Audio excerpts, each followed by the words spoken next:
এসেছে আমাদের পার্সেল কচু পাতা। আর কচু পাতার সঙ্গে কি হচ্ছে দেখতে থাকুন। আজ অনেক দিন পরে রাসুকে আজ আমরা এত কিছু খাওয়াবো। ও শুধু খাবে না, আমরাও ওর সাথে খাবো। ও আন্দামানে গেছিল, আন্দামানে গিয়ে খালি নিরামিষ খেয়েছে। তো আজ ওকে কিন্তু বানিয়ে খাওয়াচ্ছে না, এগুলো অর্ডার করা হয়েছে। চিকেন তো কে অত কষ্ট করতে যাবে রে। আচ্ছা, চিকেন ভর্তা আর এটা বাটার চিকেন। হ্যাঁ, আর আমি রুটিটা খুলে দেখাচ্ছি।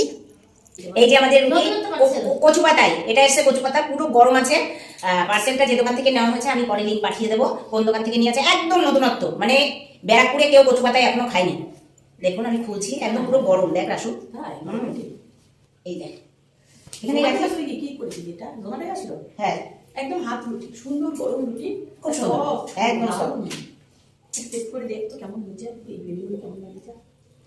তিনজনা রাসুকে দিচ্ছে। তুই দুটোর মতো খেয়ে নিয়ে যাবো, মানে কয় খাই না রে, তোর জন্য এত কিছু, তাও আবার মানে ইয়ে হয়। লেগে গেল কি স্বাদ। ওই জন্য তুলছে রসটা।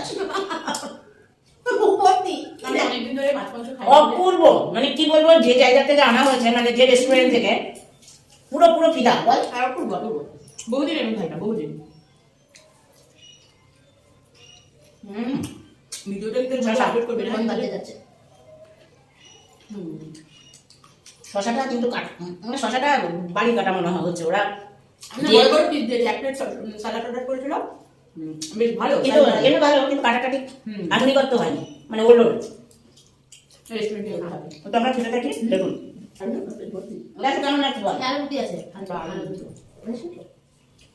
বল রাসু, কেমন খেলি?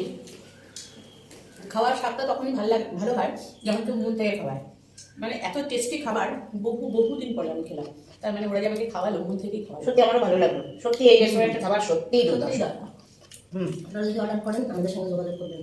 হ্যাঁ, এটা আমি একটু নাম বলবো না এই রেস্টুরেন্টের কোয়ালিটি, তেমন চিকেন, মানে আপনারা যদি অর্ডার দিতে চান তাহলে আমাদের যে কোনো একটা নাম্বারে যোগাযোগ করবেন। ঠিক আছে, তো আজকের মতো টাটা।